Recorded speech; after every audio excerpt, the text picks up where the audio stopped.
वो देहात में कहावत है कि अमकी के गाँव ना बहुरियो नहीं औना। एगो और कहावत लोग कहता है कि बिहनी बिनलक खोपा फूलेलक फिर गहुआइए बिनेला, एक बेर ठगे दू बेर ठगे फिर ठगिए। जो हम कहते हैं वो करते हैं और वो जो कहते हैं वो जुमला हो जाता है। फर्क यही ना है। क्या है इसके पीछे की कोई खास वजह? देखिए, पहले तो मैं बता दूं आप लोगों को कि मैं यहाँ का चुनाव प्रभारी हूँ और कुछ भरोसा करके ही नेता ने हमको भेजा है पूर्णिया में, क्योंकि हम लोग वर्कर रहे हैं, हम लोग जानते हैं कि यहाँ चुनाव क्या होता है, कैसे लड़ा जाता है। तो मैं कोशिश करूँगा कि हाँ, यहाँ से अच्छा मत से जो है हमारा कैंडिडेट जीत करके जाए और हमारे नेता का हाथ मजबूत करे। तो इसी क्रम में हम आए हैं कि यहाँ देख लें कि यहाँ क्या व्यवस्था है, क्या है नहीं है, लोगों का मिजाज क्या है, वो सब जानकारी लेने के लिए। अब तक क्या कुछ कमी दिखाई दे रही है? अभी तो हम लोग आए हैं थोड़ी देर पहले, तमाम लोगों, हम जो गठबंधन के जितने भी साथी हैं, कुछ लोग जो है हवा उड़ा रहे हैं कि राजद में टूट तो फलना चिल्ला। हम तमाम गठबंधन के जो साथी हैं, अभी तमाम जिला अध्यक्षों से हमारी बात हुई है, तमाम लोग हम लोग एकजुट हैं यहाँ। तो कहाँ कुछ है यहाँ लड़ाई तो आपने सामने आर पार की लड़ाई है। और हमारा कैंडिडेट आज भी जो स्थिति हम पता लगाए हैं, रास्ते में भी आए हैं, कई जगह रुक करके आए हैं, क्योंकि हम सब जगह घूमते फिरते जहाँ तक देखे कोशिश किए हैं, हमारे कैंडिडेट का स्थिति अच्छा है और अच्छा मत से हम लोग जीतेंगे यहाँ से। विपक्षी दल के जो नेता है वो लगातार ये हवा बना रहे हैं कि यादव समुदाय लालू यादव से रूठ गए, इस पर क्या कहेंगे? और जब अब आप बताएं ना अभी आपको हम कि तमाम अटकलें जो लगाई जा रही थी, अब यादव समाज टूट गए हैं। अब एक आदमी अगर मुन्ना यादव कहीं हट जाए तो कह देगा यादव समाज टूट गए, पूरे यादव समाज को बदनाम कर देगा। ऐसा स्थिति पूर्णिया का नहीं होने वाला है। इस बार लोग देश और संविधान पर सोच रहा है। ये देश की राजनीति है, व्यक्ति की राजनीति नहीं है। इसे देश बचाना है, संविधान बचाना है, बेरोजगारी दूर करना है।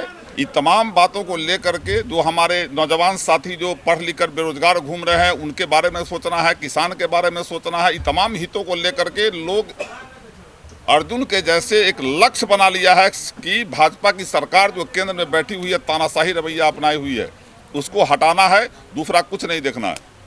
कहा जा रहा है यहाँ जिस प्रकार से भाजपा से लड़ाई नहीं, सिर्फ पप्पू यादव का टकराव चल रहा है। अब ये तो आप लोग मीडिया वाले हाईलाइट किए हुए हैं, एक चेहरा को 10 जगह दिखा रहे हैं। हम लोग तो मुजफ्फरपुर में रहते थे, देखते थे कि जो चेहरा पूर्णिया में दिखाई शहर में दे रहा है, वही चेहरा प्रखंड में दिखाई दे रहा है। ये लोग आप लोग दिखा दे रहे हैं। सर, कांग्रेस और आप लोग प्रचारक पप्पू यादव की धर्मपत्नी क्या बीमा भारती के साथ चुनाव कैंपेन में शामिल होने आ रही है? देखिए, ये तो राष्ट्रीय नेतृत्व का फैसला होगा। ये तो हमारे नेता है, वो फैसला करेंगे। हम लोग एक वर्कर के नाते यहाँ आए हैं और यहाँ जमीन पर जो सच्चाई है, इससे नेता को भी अवगत कराएंगे और जहाँ तक कोशिश करके हम अपने कैंडिडेट को जिताने का प्रयास करेंगे। क्या तेजस्वी यादव के आने का आसार? बिल्कुल आएंगे, क्यों नहीं आएंगे भाई। वो जो है अपना कैंडिडेट दिए हुए हैं, क्यों नहीं आएंगे। 16 तारीख को यहाँ मोदी जी आ रहे हैं, क्या नज़ारा रहेगा? क्या नज़ारा रहेगा? इस बार अगर भाजपा की जो मुखिया है नरेंद्र मोदी जी यहाँ आ रहे 16 तारीख को, तो माहौल में क्या बदलाव आप लोगों को नहीं बुझा रहा है? जो माहौल 14 में था, 19 में नहीं था। जो 19 में था वो इस बार है क्या? वो देहात में कहावत है कि अमकी के गाँव ना बहुरियो नहीं औना। एगो और कहावत लोग कहता है कि बिहनी बिनलक खोपा फूलेलक फिर गहुआइए बिनेला, एक बेर ठगे दू बेर ठगे फिर ठगिएगा। कोई मिशन है मोदी जी का? आप बताओ ना, मीडिया वाले लोग हो, पढ़े लिखे आदमी हो, नौजवान हो, कोई मिशन है? कभी राम मंदिर, कभी पुलवामा घटना, तो कभी हिंदू मुस्लिम, यही होता है। कभी धारा 370, कभी 3 तलाक। देश में नौजवान युवा जो बेरोजगार है, उस पर कोई मिशन है? किसान पर कोई मिशन है? जिस देश का किसान 6 महीना से ज़्यादा दिन तक तड़पता रहा दिल्ली की गलियों में, और उससे मोदी जी भेंट भी किए, तो ऐसी स्थिति में देश का स्थिति बद से बदतर होते जा रहा है। सर, प्रधानमंत्री मोदी ने महागठबंधन में जो मैनिफेस्टो जारी किया, उसमें मुस्लिम लीग से उसे जोड़ करके बता रहे हैं, इसमें क्या कहना है? अच्छा, महागठबंधन का जो पहले से था हमारे नेता आदरणीय तेजस्वी जी का, अब उसको मोदी जी को तो मुस्लिम और हिंदू, इसके अलावा कुछ है क्या? आप 10 साल के शासनकाल में आप देख लीजिए कि हाँ, हिंदू मुस्लिम मंदिर मस्जिद के अलावा कुछ सुझा है उनको क्या? तो जो हम कहते हैं वो करते हैं, और वो जो कहते हैं वो जुमला हो जाता है। फर्क यही ना है। आज तक जितना भी कहा, आप लोगों को याद होगा कि 2014 में जब वो चुनाव में आए थे तो कहते देश की जनता हमको 50 दिन दे दे, मैं महंगाई कम कर दूंगा, मैं काला धन वापस ले आऊंगा, अगर नहीं लाऊंगा तो देश के किसी चौराहे पर हमको खड़ा करके जो सजा देना होगा दे दे। कौन सजा देगा? बाद में अमित शाह कह दिए कि वो जुमला था, तो चुनावी जुमला होता ही है वैसा। इसलिए अब जुमलाबाजी से काम नहीं चलेगा। आम आवाम अब बेरोजगारी, विकास, इस पर बात करना चाहता है। और एक भी मीटिंग में आप बता दीजिए हमको, अभी तक जहां तक मोदी जी और अमित शाह जी आए हैं, केवल लालू जी का चालीसा पढ़ने के अलावा कुछ बोले हैं क्या? और हिंदू मुस्लिम राम मंदिर, इसके अलावा कोई विजन बताया है कि हाँ आने वाला पीढ़ी हमारा कैसे ठीक होगा, कैसे हमारा देश का बेरोजगारी खत्म होगा, कैसे किसान का व्यवस्था सुधरेगा? इस पर तो कोई बात नहीं होती है। बीजेपी ने अब तक अपना मैनिफेस्टो जारी नहीं किया है, इसे लेकर क्या कहें? क्या है मैनिफेस्टो, क्या है विजन उसका?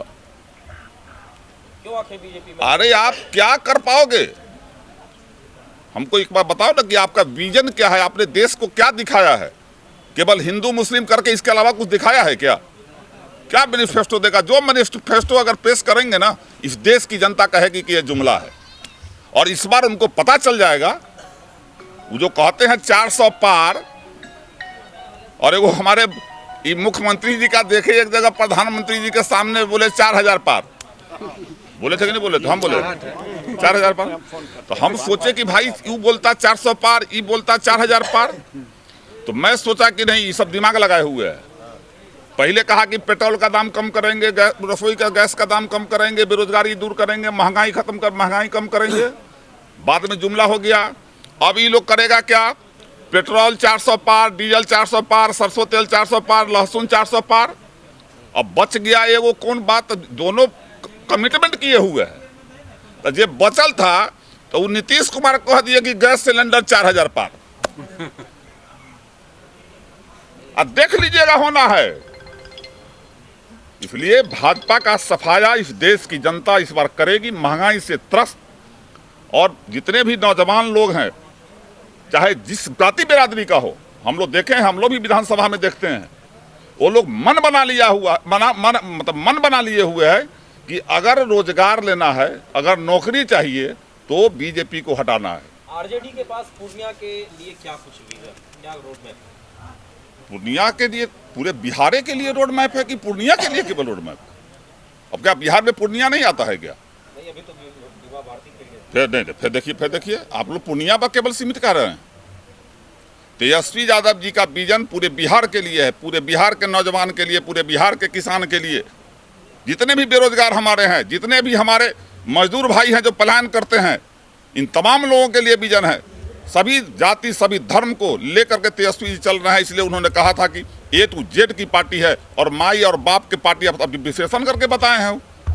इसलिए पूर्णिया का भी विकास, बिहार का विकास होगा, उसमें पूर्णिया का विकास भी होगा। बिहार में कुल कितनी सीट महागठबंधन जीत रही है? आप देखिए, एक चीज तो हम आपको बताएंगे तो आप कहिएगा कि से ये तो वह बात वो बोलता है, वह बात आप बोलते हैं। फैसला जनता पर छोड़ दीजिए। जब रिजल्ट आएगा तब देखिएगा। जितना भी लोग अभी जो गलतफहमी का शिकार हो रहा है ना कि 40 में 40, वो कहीं 4 पर अटक गया, यह मुश्किल है।